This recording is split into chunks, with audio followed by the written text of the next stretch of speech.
See if you can turn steering off on the front wheels. It's not that.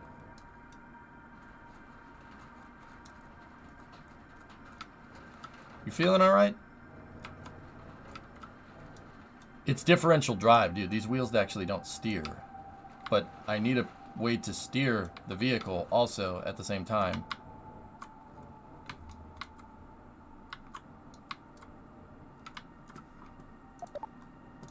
I'll sit here for a second and we'll drop the quick save. Or we could just lock the front tires. That works too.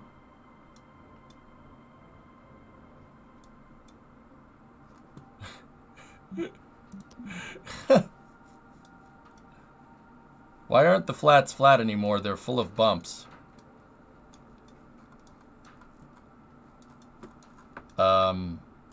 Because terrain generation and stuff? How's that for a stoppy bonus right there, man? Damn. Alright. We'll call this waypoint... Watty point? Waypoint 1. There we go. Let's keep going. Alright, so plot the next chart, or plot the next course. We're going to go north. That's waypoint 2, and then we're going to go waypoint 3. That'll get us about a quarter of the way around the planet, which is great. That's really good. Alright. Let's go.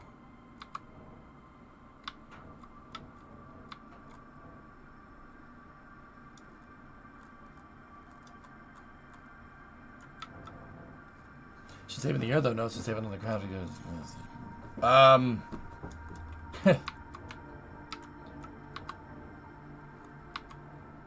Yeah, I guess. I mean, I think this vehicle is bugged out, guys. I really don't think it makes a difference.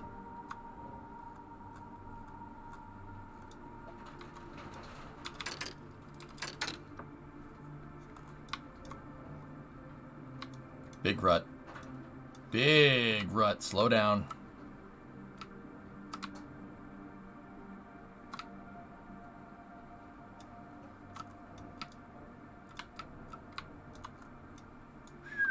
Yep, that would have ended very poorly.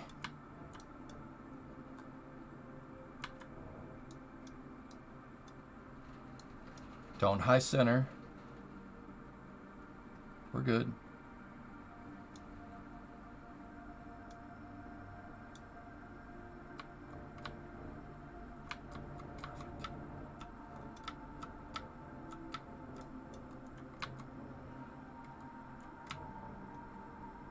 Alright, now we gotta go up the other edge. Just sum it down now. Sum it down now. There we go. Nice and easy.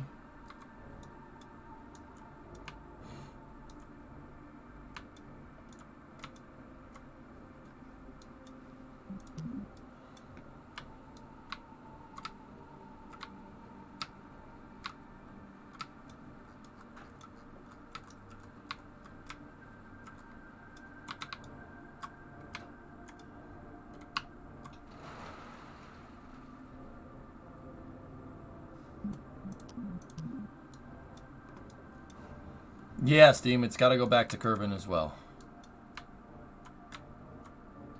I can get this thing back to Kerbal, but we really need, what is it? It's like 160 to recircularize and then like 300 to get home. So like, I don't want this number going below 500, but I have all that extra fuel.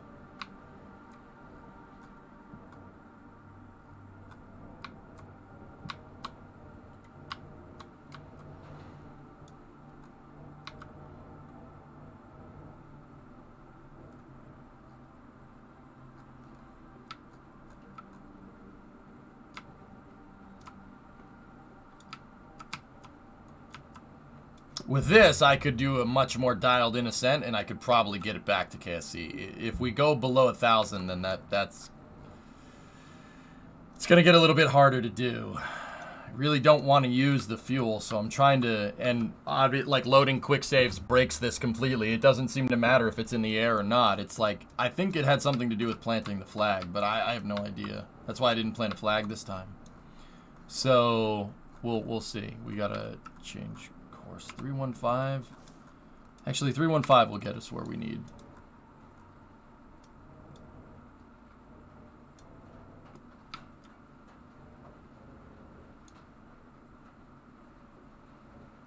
It's single stage to MINMUS. Yep. This thing took off from Kerbal. Yeah.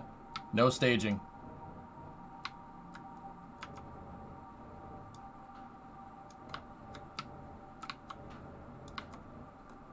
I'm getting a little bumpy here. We're going like parallel to one of these ruts. Oh, we gotta be careful. That right there is gonna spin us. SAS should compensate.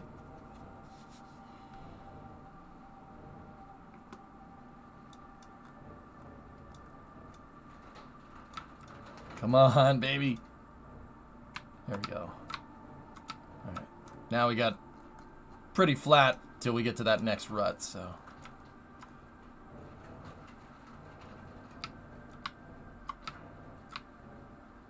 Alright, let's do this.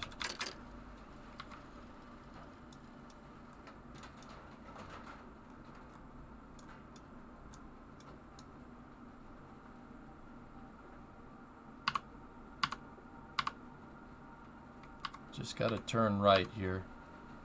Very slightly.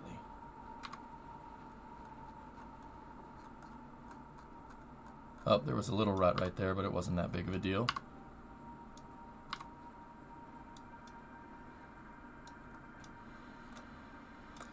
Coming up on another little one right here. This shouldn't be an issue. We should be able to just glide right over it. Yeehaw! Looks like them Duke boys is at it again.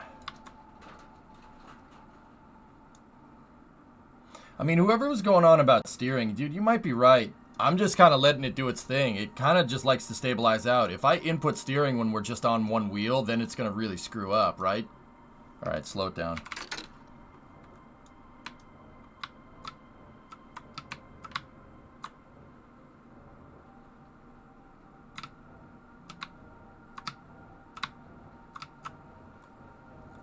How's the ground physics in KSP2 compared to KSP1? If I recall correctly, driving on planets in KSP1 can be quite quirky. The terrain is fine, Jack. Yeah, the terrain's good. It's just the wheels like to crack and strike. You got to be careful.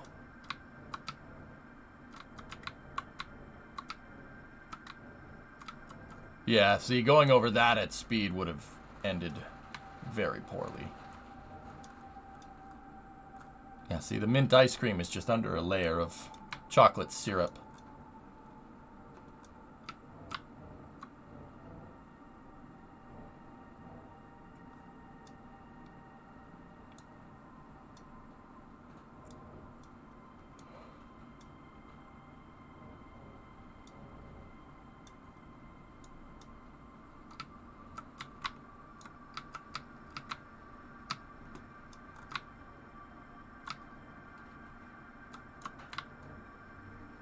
Come on, baby. Come on. Yeah, we would have high-centered on that. I'm really glad I slowed down.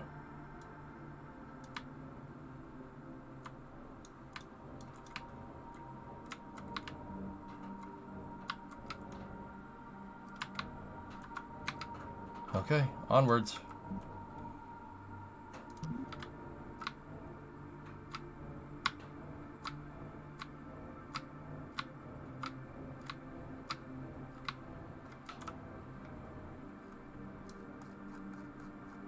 Got a nice clear track pretty much all the way out there. Let's just kind of let it roll.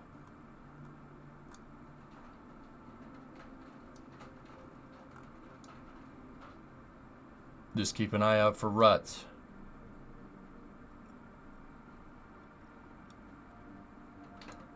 Yeah, airborne, but it was way smoother than this. Okay, we just got to turn right slightly. Couple little ticks. Just make sure we're on flat ground when we do it. Yeah, less steering input, dude, makes this thing drive a little bit better.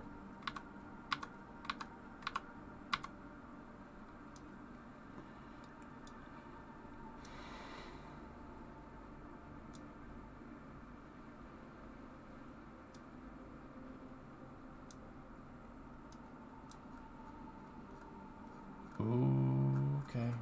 It's a little...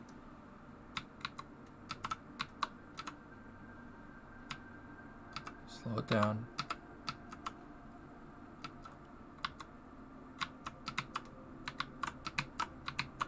Yeah, just skitch the vehicle back and forth.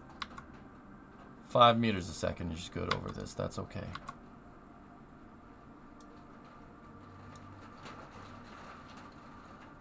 Probably would have been okay, but if we had hit that right there, that would have been bad. Is the surface ice? It's ice cream. Well, this is chocolatey syrup. Chocolate syrup. And the ice cream is... There are mountains of ice cream. Hey.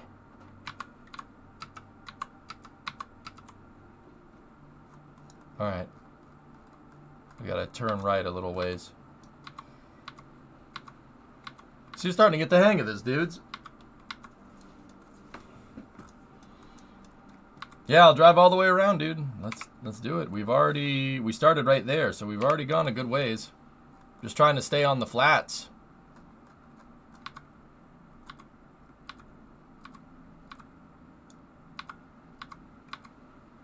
There we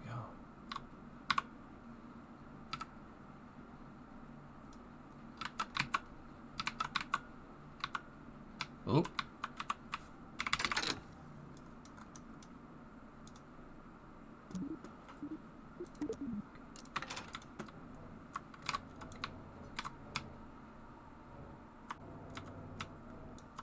I'm alright.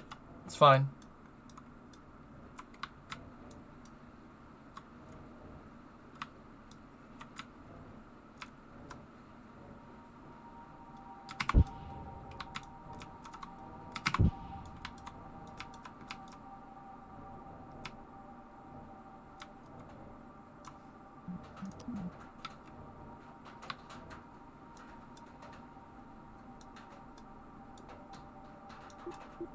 I accelerated over a bump there. That's why I screwed up.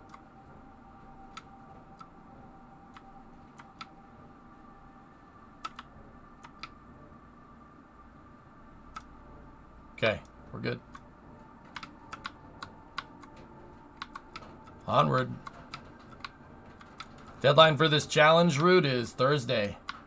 Thursday or Friday? Friday? I thought they issued the challenge on Thursday. Drop a quick save? Alright. Let's stop.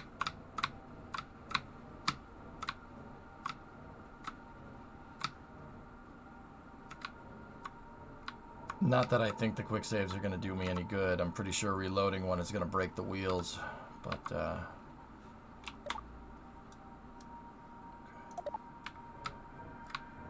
alright, onwards.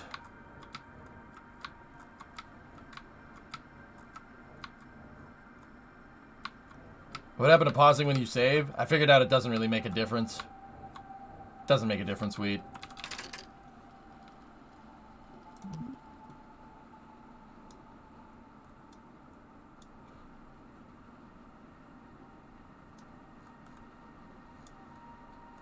Yeah, we just gotta go up and around here.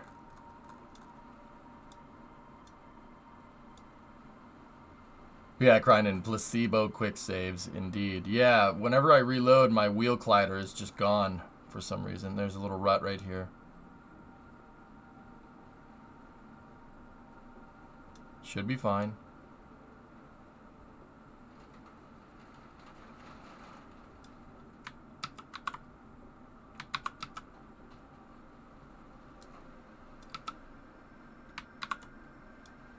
That was me. Hands off. Coming up on another rut here. Oh, that's kind of a deep one.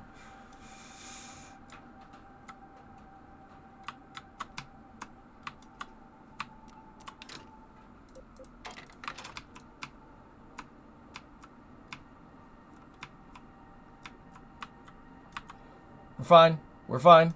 We're alright. It's cool.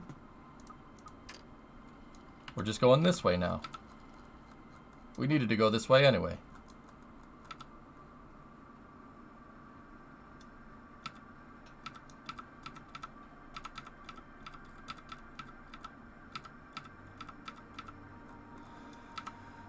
Oh my goodness. I'm not gonna lie. It's a little bit stressful, but we'll be okay. I think I got the hang of this, and now that I said I got the hang of this, I'll probably crash. But yeah, we just got to keep going across the flats. Stay on the flats for as long as we can. Once we get to the edge of the flats, we'll find the shortest distance to another flat, and then we'll go from there. Why is the front open? That's an aerodynamic nose cone. The front's open right now so Jeb can see. Oh, geez. Slow down. Slow down. Slow down. Take this out of... Go and throttle up. Take this out of warp. That's a big rut. Spearcraft! 68-month resub. Thank you. That's a deep one. Okay.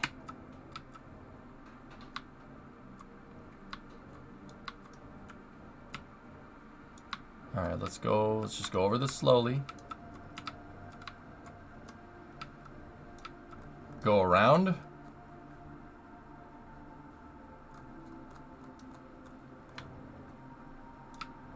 Yeah, we could just go over it slowly. That's fine. Full send. We would have gotten air off this and then crashed right there. Shh. Crashed right there. That would have been awful. But now we don't have to worry about that. Look. Oh, yes. It looks like them Duke boys at it again.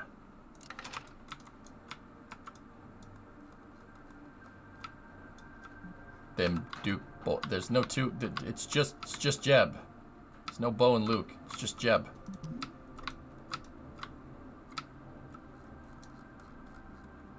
All right.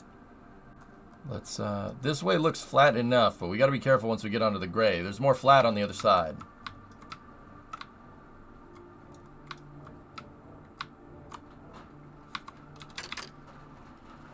Time zoom. I'm just happy that time warp works a lot better, dudes. It's so much nicer.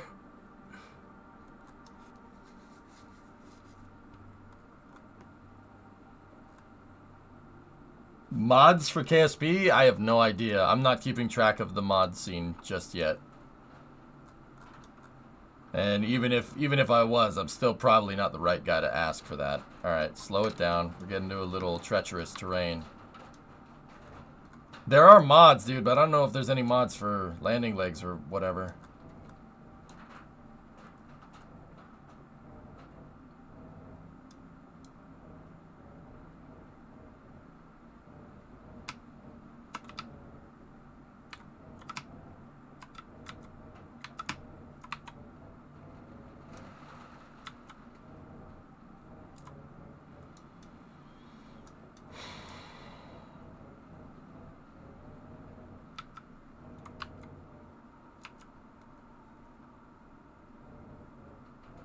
I mean, we are making pretty good progress over this, considering this is a little bit more bumpy than the flats.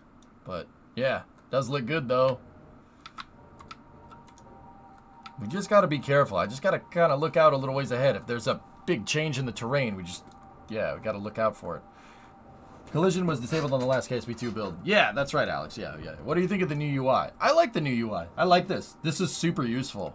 I wish I could move it. I don't like looking to the left for the nav ball.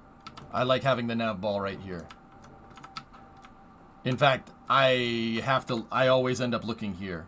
If we could just configure the UI, that would be super, super useful for me.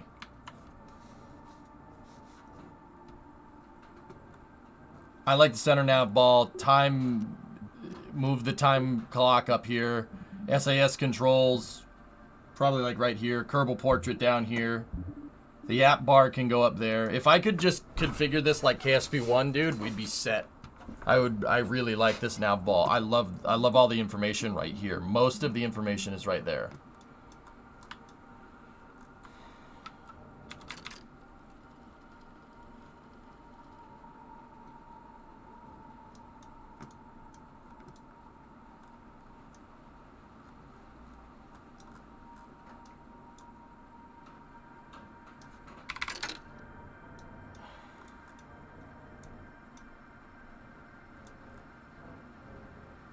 Yeah, Bandit, I'm with you on that one.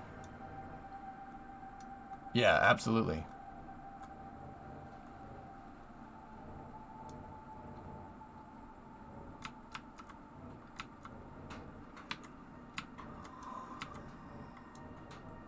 Guys, eventually the rocks will be glidable, so enjoy clipping through the rocks while it lasts. You'll hit the rocks and explode.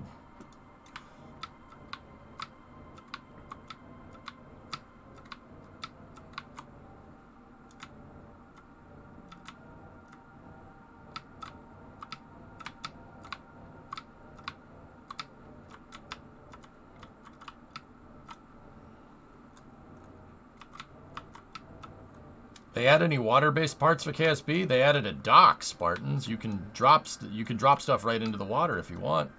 Buoyancy physics are kind of weird right now. They haven't finished them.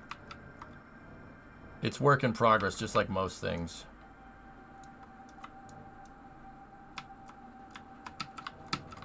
I have the engine gimbals on Nagwell just in case I need to activate it because, yeah, it,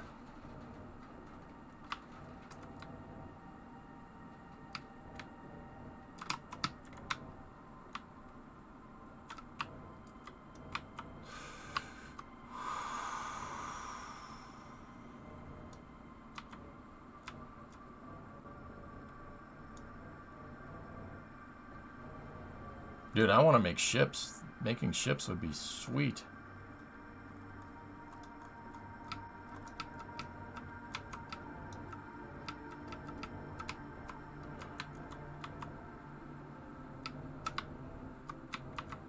Hey, 12, what's going on, man?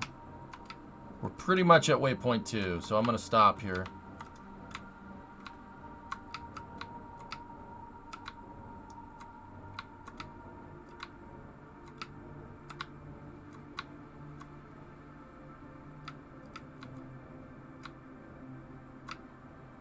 And probably good, because that rut would have really ended our day.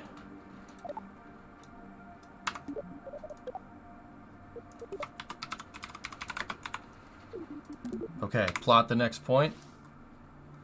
Oh, yeah, dude. We can get a quarter of the planet here on the flats. Let's just, head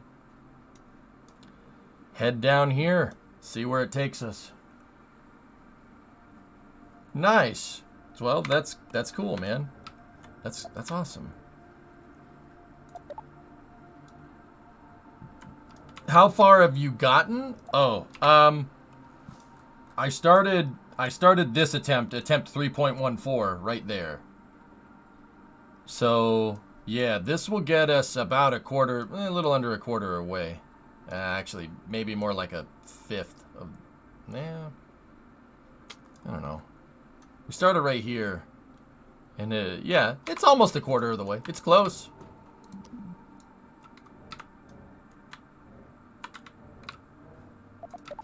Alright, let's go. These friction settings seem to be working pretty damn well. The one thing that I really, really wish we had was just a little bit of a wider wheelbase. A wider wheelbase would prevent this thing from freaking out as much, but yeah, it's okay. Maybe we'll come back and build a rover that can traverse MINMUS like a champ, but takes like 1 or 2 stages to get here. I hope the battery lasts in the dark. I'm going with the sunlight here, so we should be okay.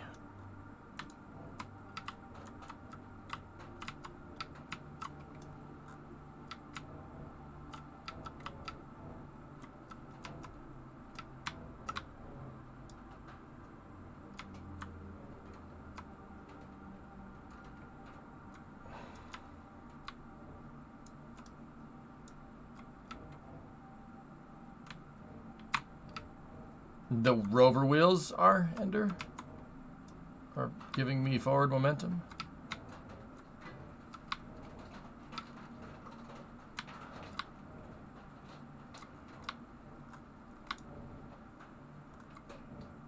We gotta fly back to Kerbal, yep. That's right.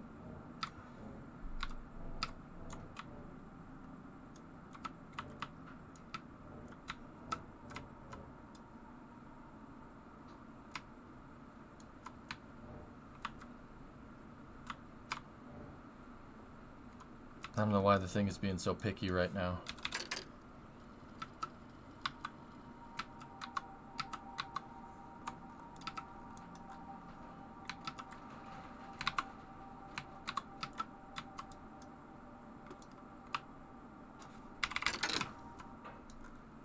I may have screwed up, dudes. I don't know if I'm going to come back from this one. I screwed up. I hit the wrong button again.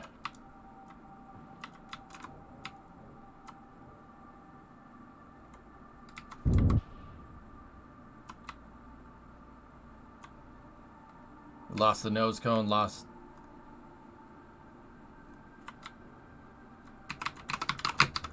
Wait, Jeb, I still have control. Wait, why do I still have...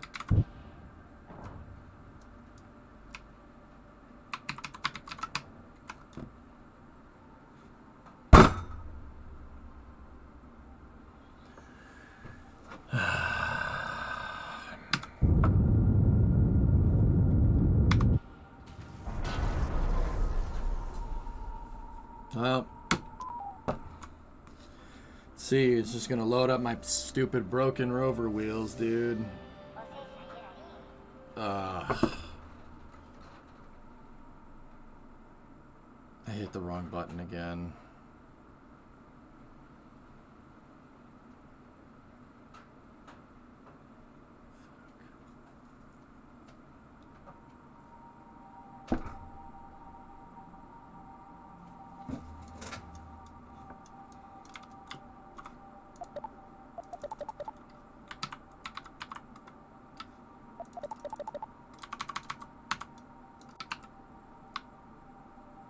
The hell?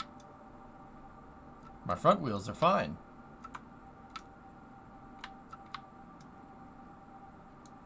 I have no rear wheel.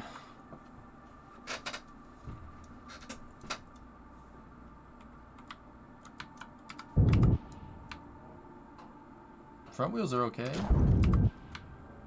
Not my rear wheels though. My rear wheels don't do anything.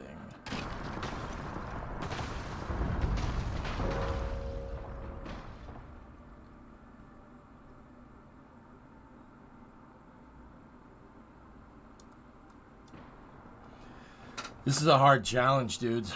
This is tough. I want to see if the wheels collide after the vessel explodes, because there's no reason those wheels should be still all connected together. They were connected all to the orange tank. But, yeah, let's see if they collide.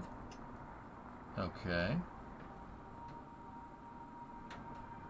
Have you tried rage quitting? I kind of want to, consort. I'm not going to lie to you. I really, really kind of want to just bugger off. This thing's pissing me off, man. But getting mad at it doesn't fix anything. I want to see if like vehicle detach fixes this. That honestly, that's what's killing me. It's the also I can still control the wheels, by the way.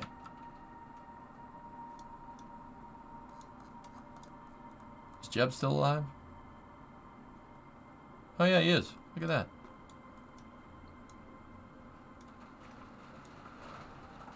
Yeah, my wheels, that bug is just really screwing me up. It's really, really killing me right now. Did you put wheels on the tanks before? I have launched multiple versions of this ship at this point. What's happening with the wheels has never happened before.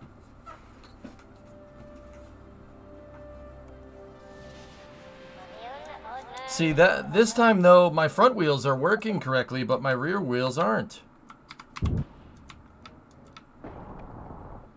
Like, see, it's not even registering that they're there, which is just... Gear does this in KSP1. It'll just, when it breaks, when it totally breaks. Like, it'll do that in KSP1 when the thing breaks. That's what happens. When, you know how like rover wheels can break in KSP1, you could break the tire? That's what those rover wheels do when they're broken. That's what they do.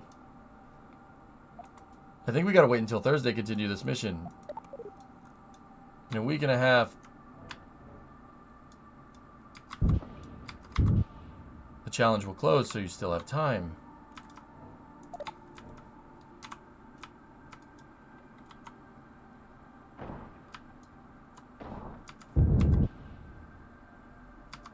Let's try going back up on orbit and see what that does.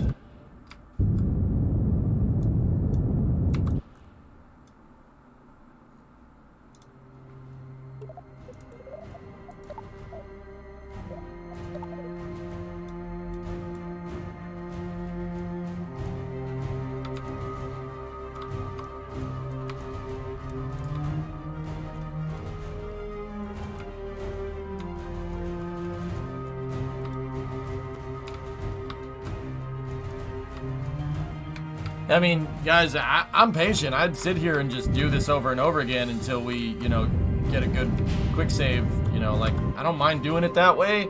I just can't do anything if, you know, the wheels are finicky to begin with. Sometimes they'll just crack and strike and shoot my vehicle off in another direction. And when they do that, there's nothing I can do. Like, there are only so many saves that I can recover from. That's a shame. We made it all the way over there. Damn. Rebuild with the new wheels. No, I'm not doing that. Submitted. No, that's the new wheels are not going to be able to do what these wheels do.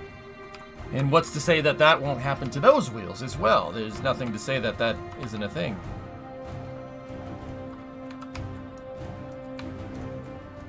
So we'll know if going back up into orbit fixes this if the wheels start turning.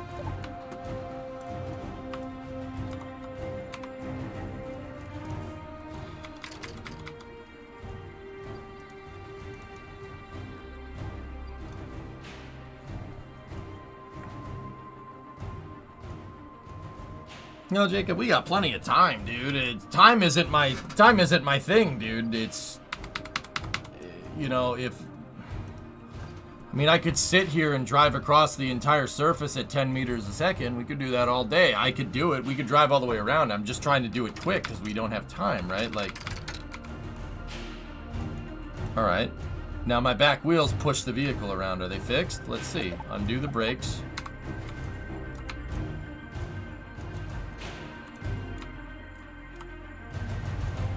Nope, they're broken. They're broken. The wheels are broken. They are broken. They're not... They're like crumpled rover wheels in KSP1. They're broken. They're not working. Here.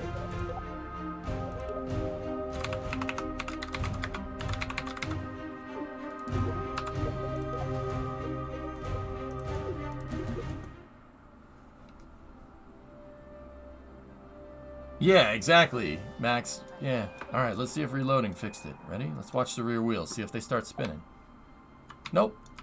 They're actually broken. That's very strange. Considering you can't break wheels in this game. They just come apart. Have you tried restarting the game? Yeah, Eric, we've done that like 5 or 6 times at this point. Yeah, to try and fix this exact glitch. Nah, it's not working, man. Nothing's gonna do it. Those wheels they're broken. I need a Kerbal to repair them. At least I'm pretty dang sure. I mean, maybe getting above a certain altitude will fix it. Let's see. But how are the front ones good? Tomas, if I had the answer, we would have fixed the problem, dude.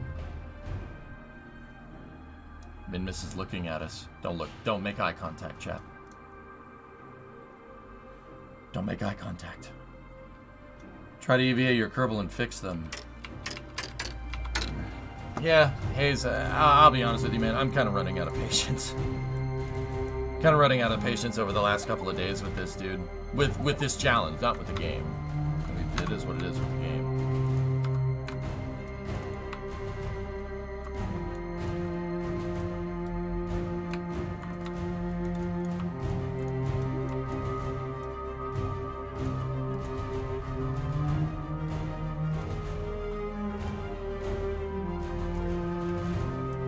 Like, dude, I don't even think downward-facing RCS or downward-facing thrusters is gonna fix this. If the wheels break, like, there's nothing I can do.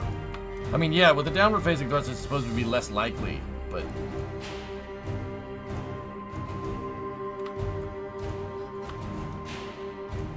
Are you sure you can't break them, or is another feature? I don't know. It's a guess, dude, but they're certainly acting like it.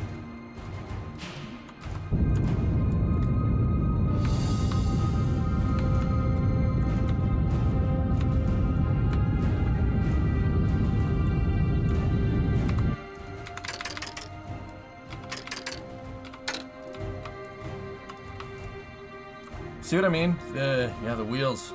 Wheels are no good, man. Something is really going funky with those things.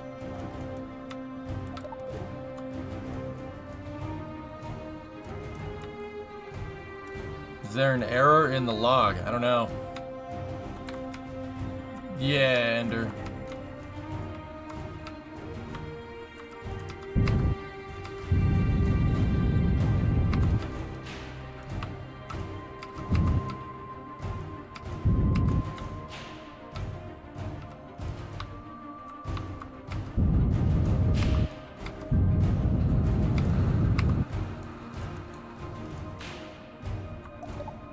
Also, I noticed when this glitch happens, clicking that does nothing. You have to hit B. And only one of my wheels is turning. Did we lose 3 wheels?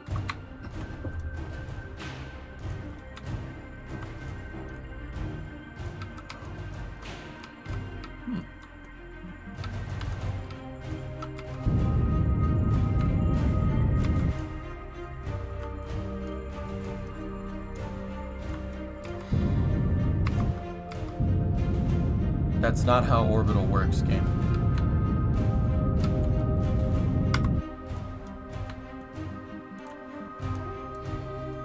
Can we just please go back to stop?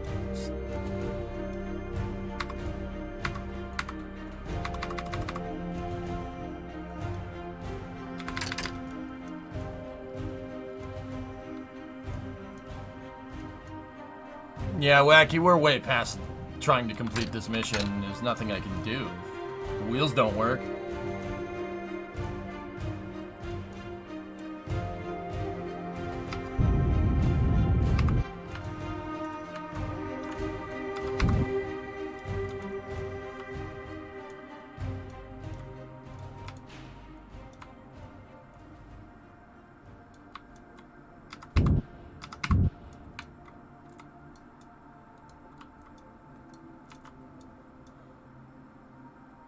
Yeah, my third wheel broke.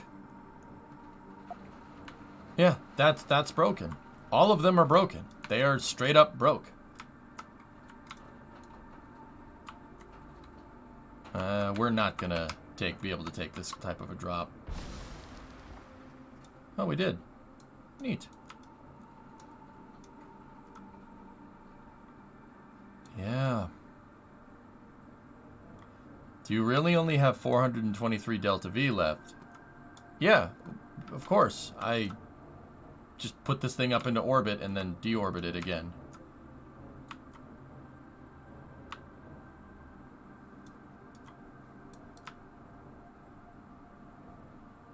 Yep, all wheels except for that one.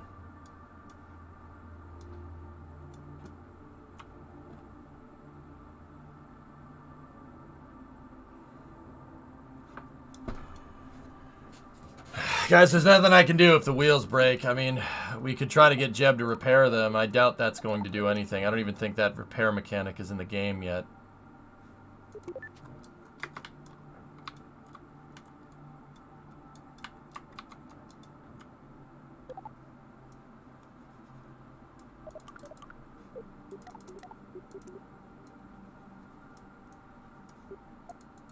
There's nothing I can do if the suspension breaks. There's nothing. I can't do anything. Maybe have Jeb like run into it or something.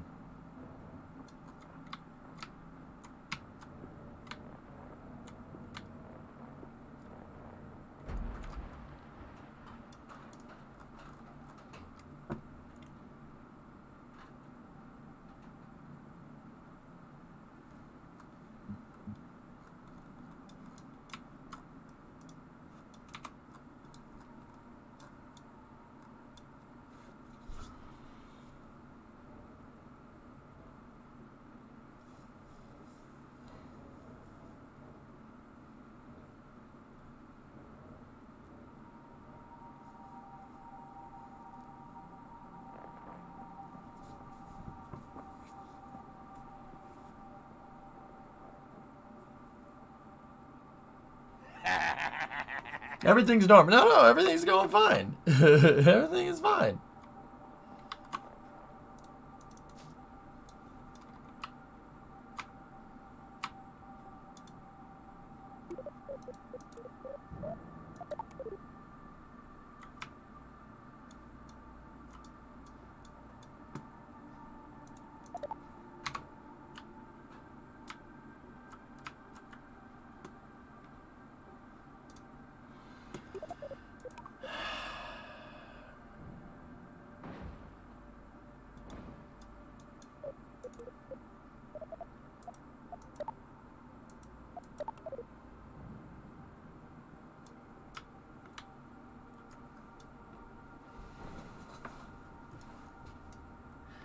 Yeah, I don't know, Sile. We're gonna have to do something.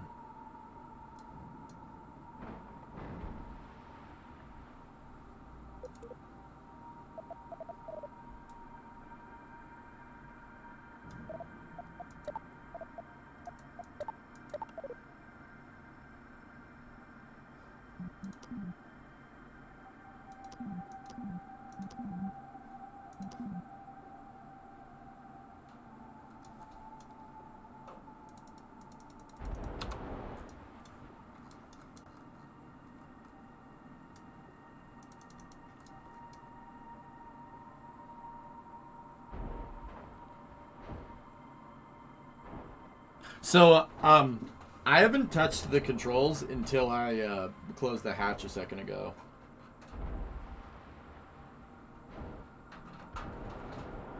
Hey, Exit. Long time no see, man. What's your opinion on Kerbal? It's a little buggy right now. I don't know if you can tell by looking at the screen. She's a little buggy.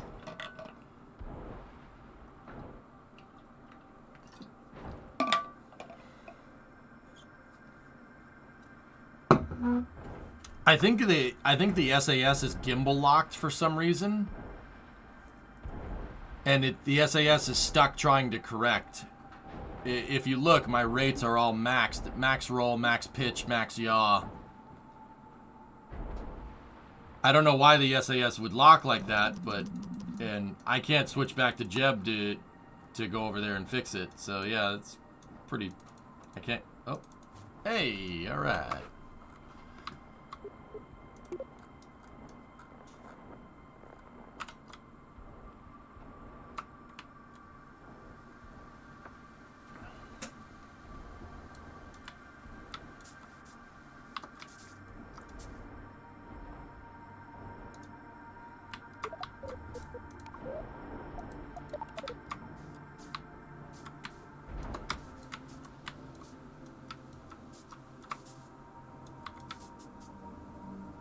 Okay.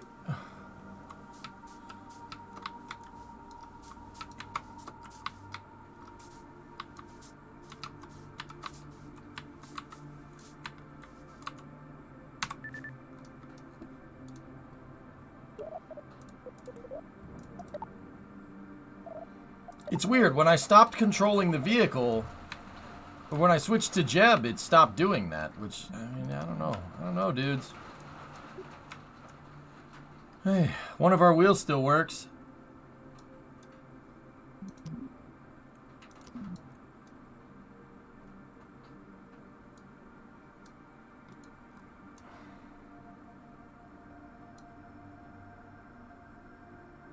Ah, man, I hate throwing in the towel, dudes. I hate it. I could sit here and we could redesign the Rover to not have any of this happen.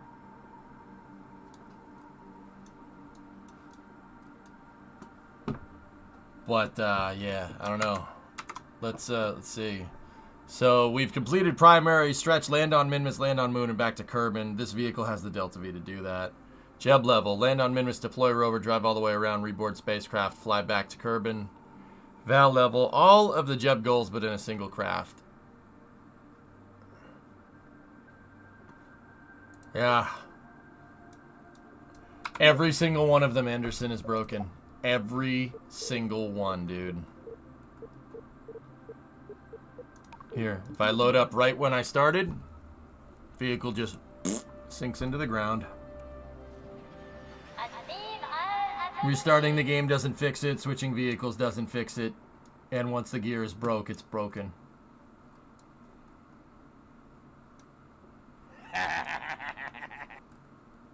The bugs are the real challenge. Yeah. Yeah, no. I usually like to go at the bugs and have some fun with them, dude.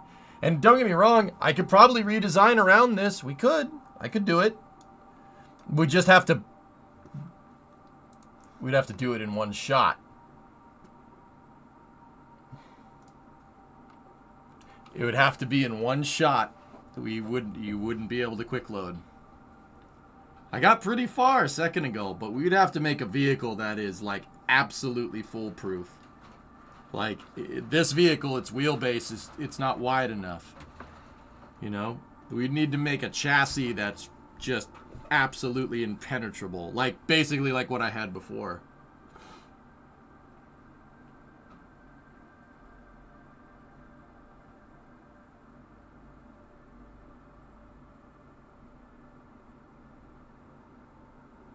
Use skis? Yes, I will use the non-existent skis that are in the game. Yes. Oh, yeah, yeah. I'll go get the sperming bearings and attach them to the skis so the Nofer-Trunnions can make the ship do good. What are you talking about, man? Skis? What are you...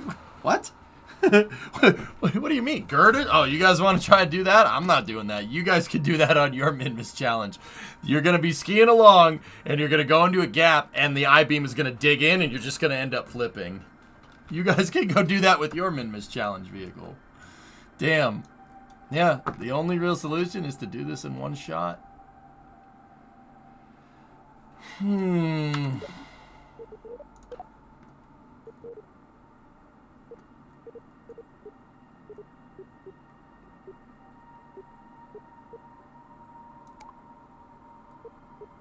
I don't know, man.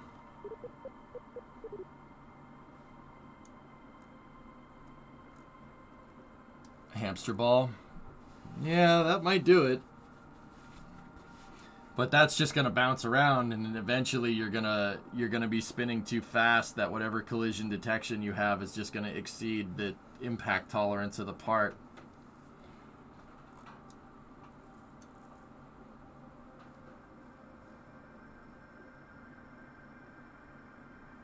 Yeah, Tessa, once again, if the angular momentum, if the angular velocity, because it's spinning, exceeds the impact tolerance of the panel, it'll just pop the panels right off. Yeah, that's what happens, dude. There's no way, I don't want to do that. I don't want to roll something like that. Yeah, not a good idea. I'm trying to think of what was our last save here.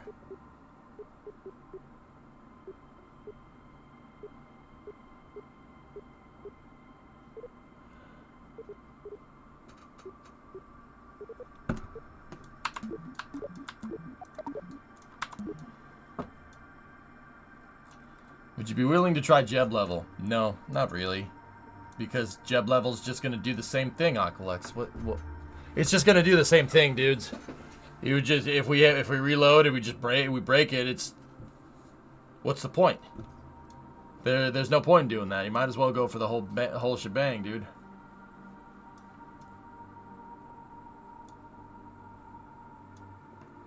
If the wheel issues have something to do with your vehicle high mass, it absolutely 154% has nothing to do with that, dude. It's the scene reload.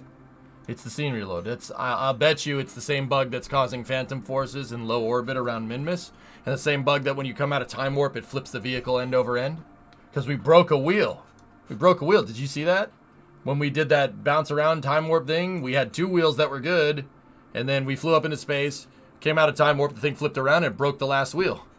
It's absolutely 100% not the mass, dude. I can say that with pretty high confidence. I just got back. What's the issues? The game just breaks my wheels. Super. I can't. The wheels are non-existent. The game, for whatever reason, removed the wheel collider. I think it's because these rover wheels are broken. But the time warping and quick saving and quick loading is what's breaking it. Yeah. Just for science, land quick save. I mean, Shuts, we've already done it, but sure, why not? Why don't they break on your saves that were before landing them, dude? Ulysses, if I had the answer to this problem, we'd be working on it, man. You know, like I'm not trying to be a stick in the mud, dudes. All right, let's just check the save here. I will admit I am getting a little frustrated. I'm getting a little frustrated. Okay, all four wheels are working. Let's get down to the surface.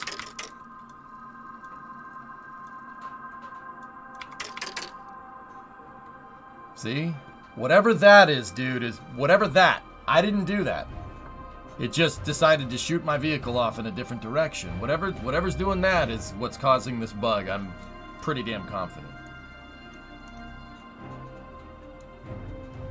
And then the landing legs break, Aqualex. This is what I mean. The rover wheels and the landing legs use the same code. It's the same suspension module.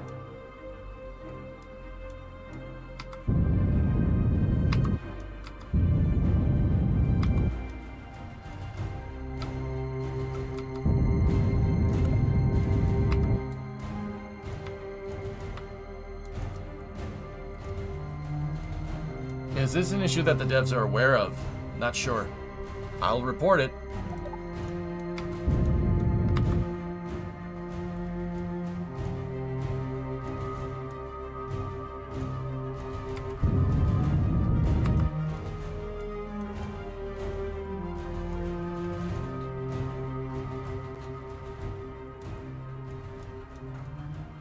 That sucks, man. We made it almost a quarter of the way around. That's really frustrating.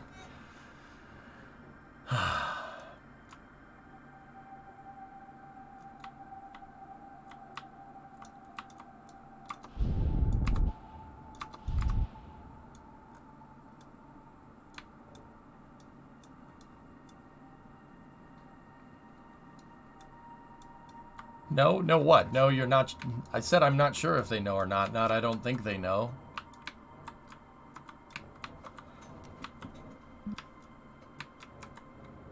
Here, I'll write a message and ask them right now.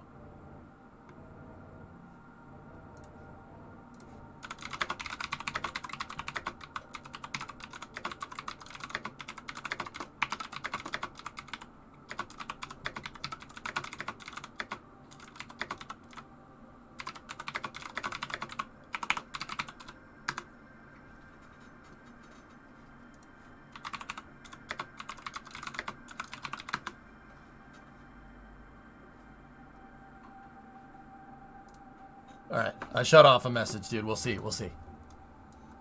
The wheels aren't clipping. Well, they don't clip right now, dudes. They don't clip right now, so watch. If we drop a hard save here...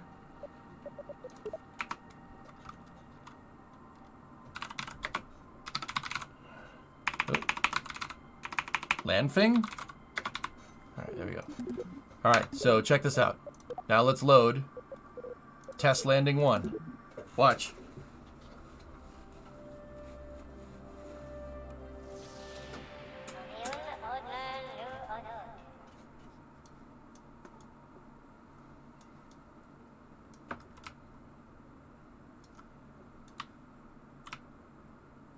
We lost 2 wheels that time.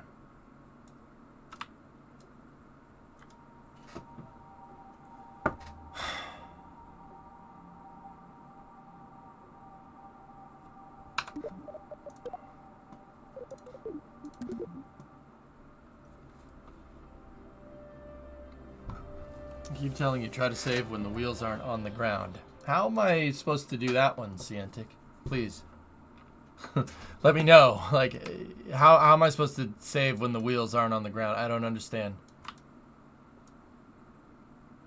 Why only the right side? Hey guys, if I had all the answers, I would have fixed this problem already. I don't know. Mid-jump? I mean, I could try loading up a save that we had maybe mid-jump. Let's see. There. That one is mid. That one's in the air. Let's see. Might as well jump. Nope. Back rover wheels are still shot. And this was after I quick saved after one of my mistakes. Discovery, go at throttle. If 45-month resub.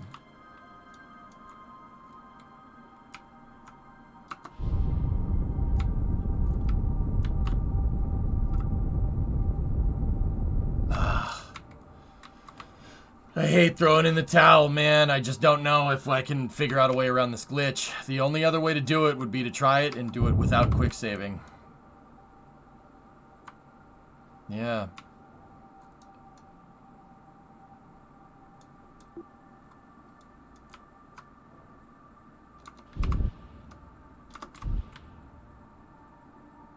Yeah, see how the front wheels are spinning and the rear wheels are not? They're broken. Do it all in one shot, no warping. Ugh.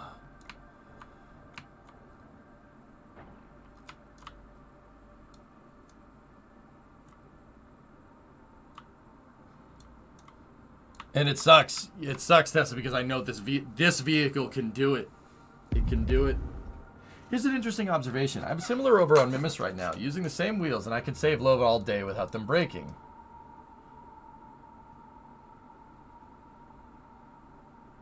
Guys, things started getting screwy after I planted that stupid flag. When I tried to plant the flag and the game screwed up and then I had to reload, that's when the wheels glitch started happening. Yeah, Mad Hump, it's very strange. It's the flag. Well, guys, I've reloaded quick saves where that flag isn't planted. So that tells me I broke the save somehow. Yeah, which really kind of sucks, but...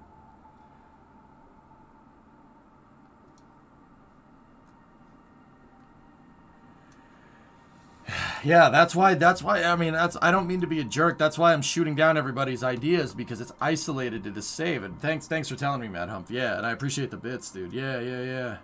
Can the mission goals be completed with flat tires? Bill, there's not even a collision there. We're straight up just dragging the rear end of the craft. See? I mean, great sound effects, dude, for sure. But...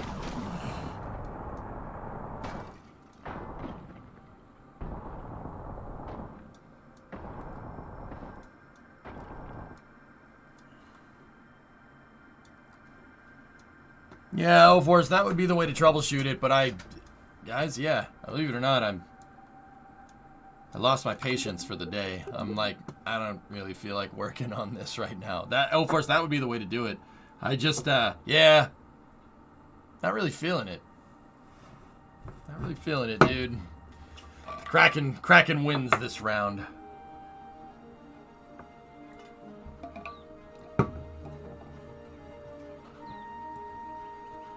Three wheels, not four.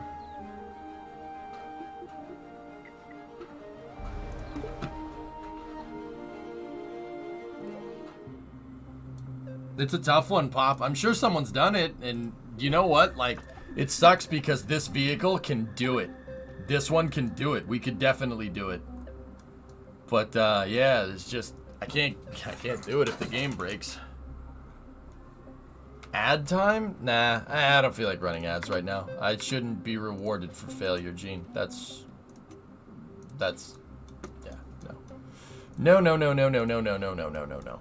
I'm not doing that. You can redeem your points. Yeah, Shutzy, I think I might have to.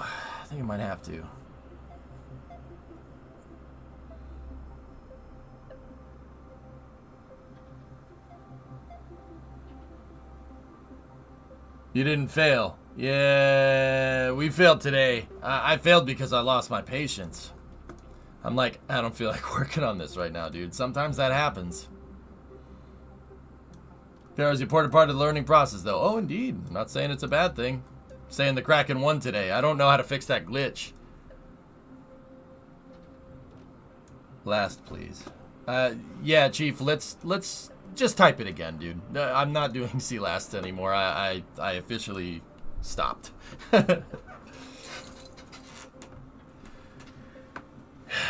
We'd have to figure out a way to do it in one shot, and I kind of want to do that. Yeah, Big G's. Well, hey, I mean, we just encountered a new bug. We'll figure out a way to fix it, guys. Don't worry. I'll figure out a way. But you know what? Honestly, I blame daylight savings time. If I'm gonna have to blame something, I'm not blaming the game. I'm not blaming myself. Well, maybe myself partially, but daylight savings time screwed me up, and I don't know if I'm just getting old. I think that has something to do with it. And I you know what? I'm just gonna pretend that that's not what's going on, and I just overslept today. Okay. I'm gonna pretend that that's not a thing and just, you know, no, it's good, man. You just overslept. You just sleep schedule or something. It screwed me up. Dude, it totally screwed up my sleep schedule. Before daylight saving times, I wake up a couple hours before the stream. Good. Everything's good to go. Daylight saving times happens. I try to go to bed earlier. That's what it is. Now that doesn't excuse the crappy Kerbal content, but that's what happened, dude. I tried to go to bed earlier, and I ended up going to bed too early, and I woke up in the middle of the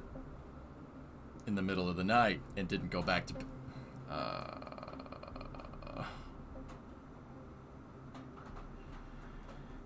Oh boy. Okay.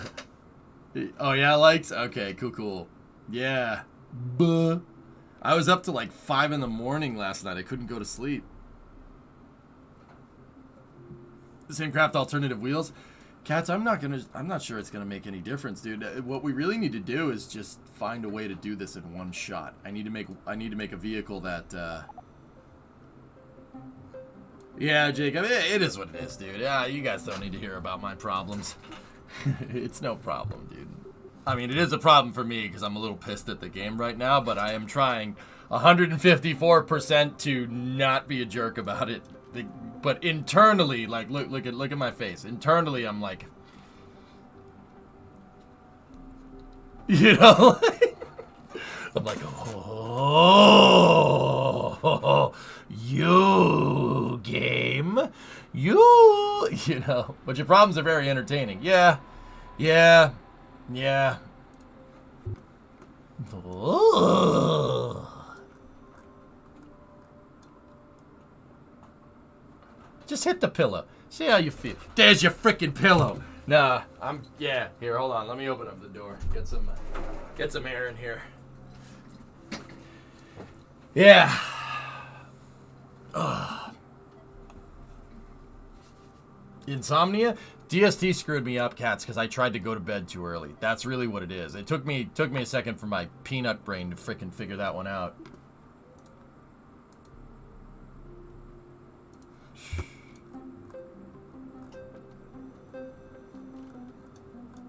Sometimes it's okay to release the wrath. You know what, man? I don't know about you guys, dude, but getting pissy about it doesn't really fix anything. But that doesn't mean that it doesn't happen, you know? Like, it just doesn't fix anything for me, dude. I think we need a wider wheelbase on the vehicle. I'm just not exactly sure how we're going to do it.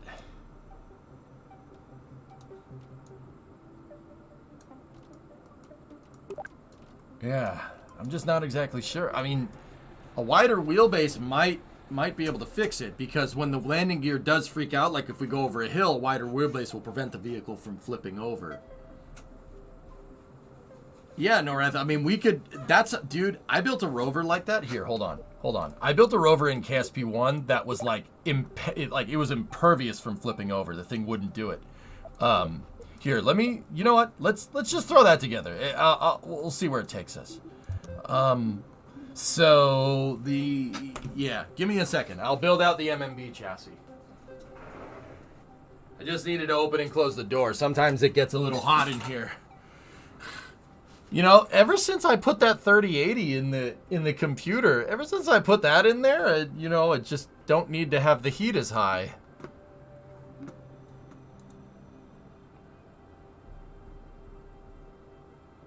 I don't think that's a coincidence, man. A catamaran with the fuselage? No. Here, I'll show you. So that's the closest we have to a girder segment here. So the MMB was built like this. Oh, yeah, don't worry, John. Like I said, I'm not going to lose my cool. Like, the Kraken has done this stuff before. It is what it is, man. I'm not too, like, about it, you know? The game is, you know, it is what it is, dude. You don't want to, you know, you don't play the game, get the frick out, you know? It's all good. Alright, so I made the MMB like this. So it's basically a tube chassis here, made out of girder segment. That's not what I clicked on, game. That's good. Watch. Just...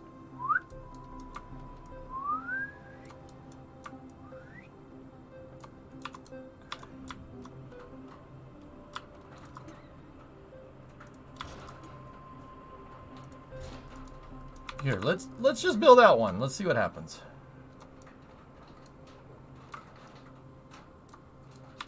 So it was built like this.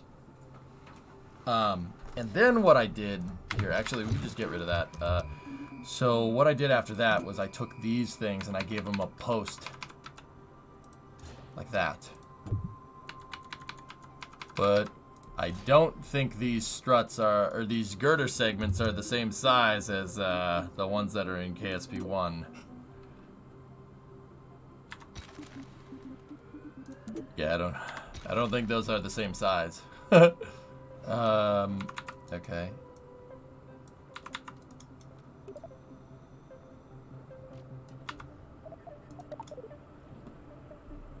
Wow, I'm drastically misjudging scale here.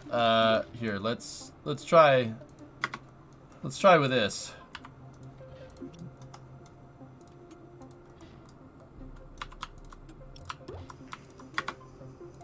Maybe this was the... Maybe these ones are like the girder segments. Hold on, let's check.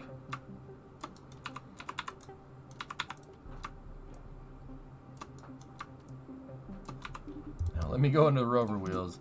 There we go. Wow, I just completely misjudged scale there. That's unbelievable. That's the size. So that's what this thing looked like. And then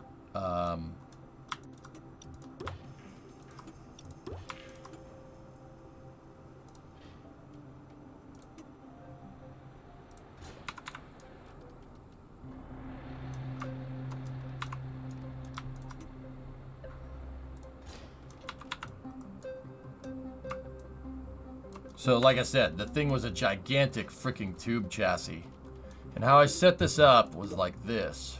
We had one to there.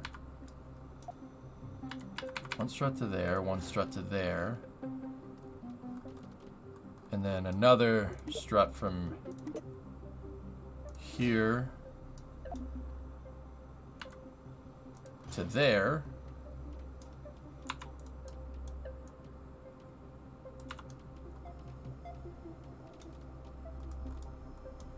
I told you, this thing was like a Jawa sandcrawler, man. This thing was absolute unit.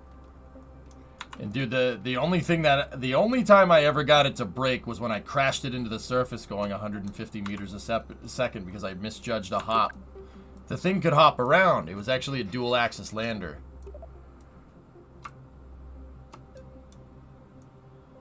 So, like, the idea is that you could hop around from landing site to landing site, which is actually super freaking useful. So, the next thing that I had on this was, here, we had our saddle tanks. So the saddle tanks were, okay, right here, like that. And then I need another set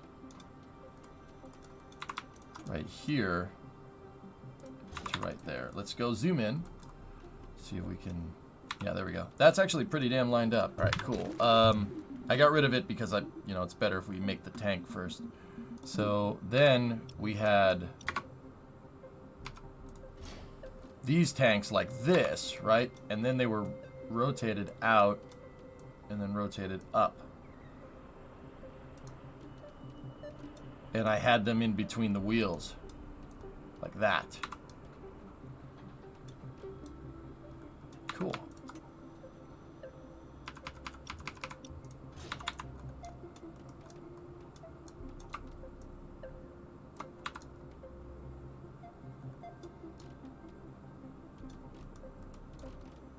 And then, how we strutted this thing together was something like this.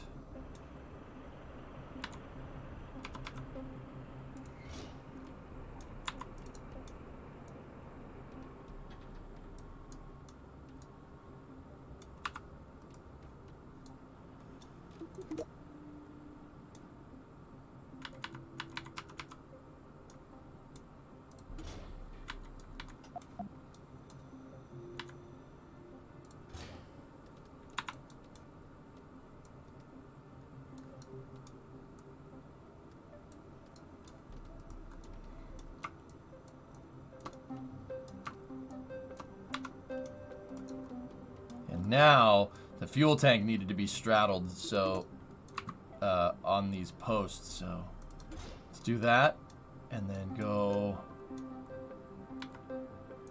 to there like that, and then same thing over here.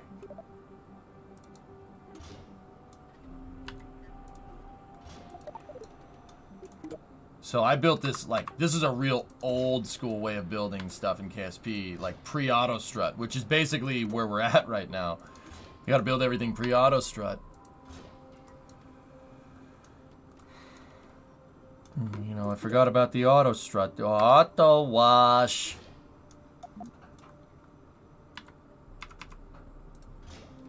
Yeah, auto wash. Yeah, the auto wash. Yeah. Big bada boom in the cab, remember? Bada boom. Yeah, big bada boom on MINMUS. You know, remember the crashing into the ground? Bada boom. Trying to create a test setup. Well, that's the MMB, dudes. See how wide the thing is? It's very, very wide. And how I had this all set up actually was I tied this suspension into that post and that suspension into this post, but we can't strut to the landing gear. Multipass. Yeah, she knows it's a freaking multipass, all right? Anyway, we're in love. I think actually I had this in, they were inset.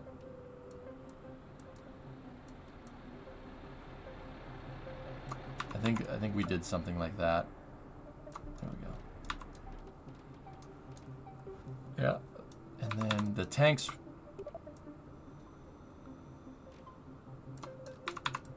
Tanks were in a little ways like this. The design in KSP2 is a lot more compact. That's backwards. Oh, that's good. Okay.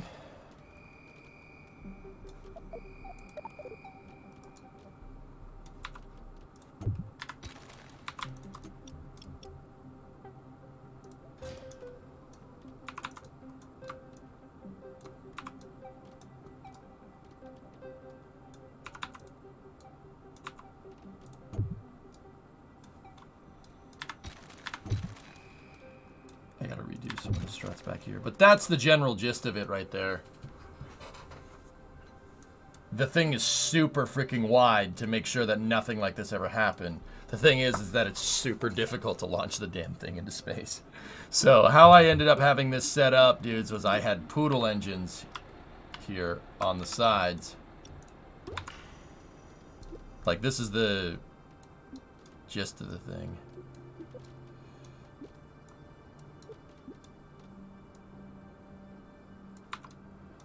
I mean, the poodle engine was a lot smaller at the time. And the thing could pretty much go anywhere. But you needed a gigantic freaking upper stage to get it to MINMUS. But yeah, it was a dual axis lander. And then I had engines that were behind the rear wheels, so you could land it just like any other lander. But yeah, that's kind of where I was going with this. I mean, maybe we'll do this, but the thing is that we don't... This isn't going to get us very far. Maybe if I swap these with nuclear engines. So we do the same, but with nukes and jets? I don't know, man. I don't know.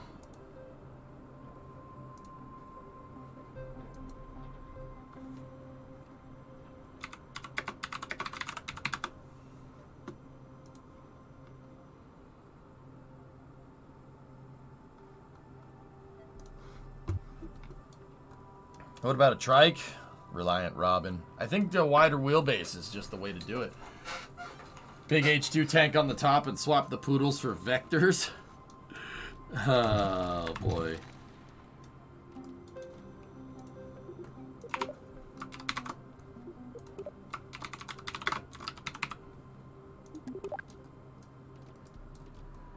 And then, like, how I had this set up was, let's see, in payload bays, that's where the crew tanks are. I had two of these things, two hitchhikers right here, like up in the front. And then we had ore tanks and drilling equipment right here, and there was actually a center walkway. I made a walkway out of panels. Why? Okay.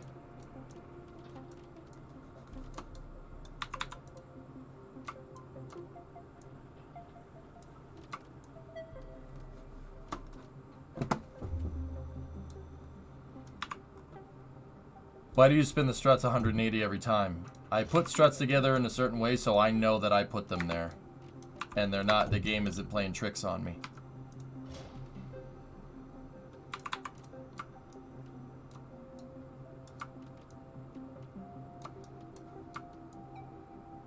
So yeah, I had all my mining equipment, and there was actually a hole in the bottom of the... I had floor pans, right? We had panels going all the way back. And then in the back section here, there was a cargo hold, and then on top there was a landing pad, which is actually really cool. I would land my little landers on the thing, and this thing could drive around and refuel. And if, you know, we found a better deposit, this thing just hops up, goes there. Man, why did I stop doing that? Yeah, we should never stop doing that. That was good architecture. What the hell am I doing? Chad, how dare you? Yeah, this is all screwed up. How about load back up KSP1 and do the challenge for a breath of fresh air over there? Yeah.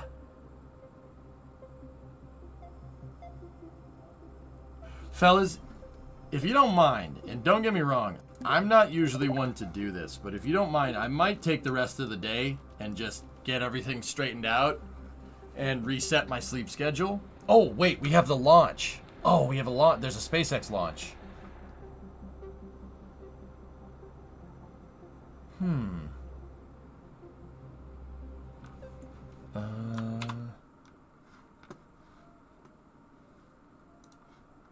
Yeah, we got CRS-27.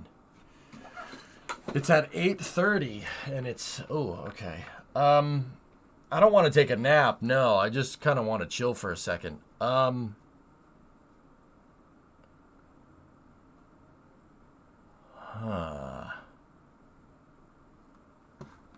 Ahem. What's that?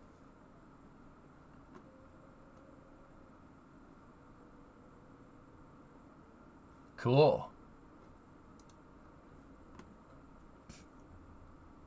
Wow, that's really neat.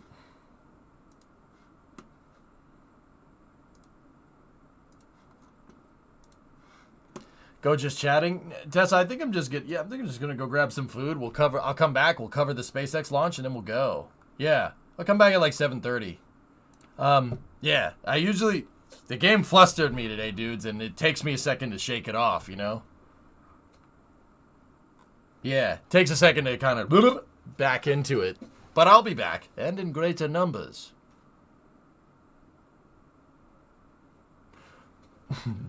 Yeah, I'm gonna take some time, see if we can get, see if I can kind of get back into it. But I'll be back for the SpaceX launch. We'll continue the challenge tomorrow. So I guess we're playing on super hard mode, where we have to build a vehicle that gets it done in one shot. Tomorrow's gonna be fun. I'm actually kind of looking forward to this. We have to do it.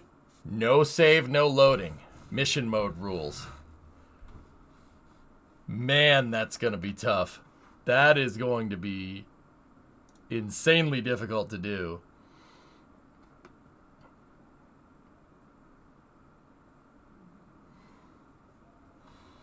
All right.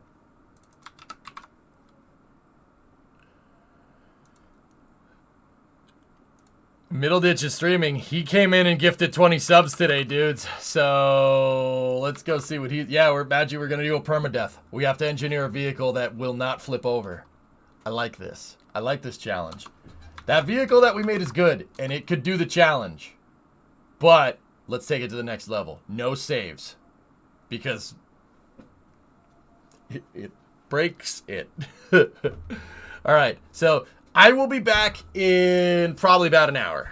I'll be back in about an hour, maybe a little bit more. I think I'll be back at 8. So give me about an hour 45, guys. I'm just gonna go hang out for a second and chill for a little bit and kind of refocus back in.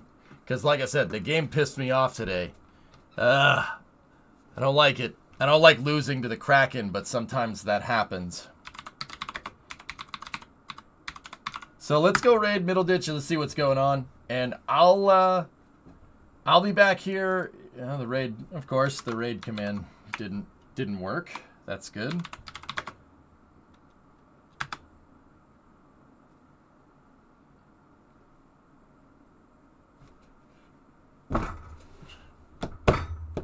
What's making that metal clanking noise?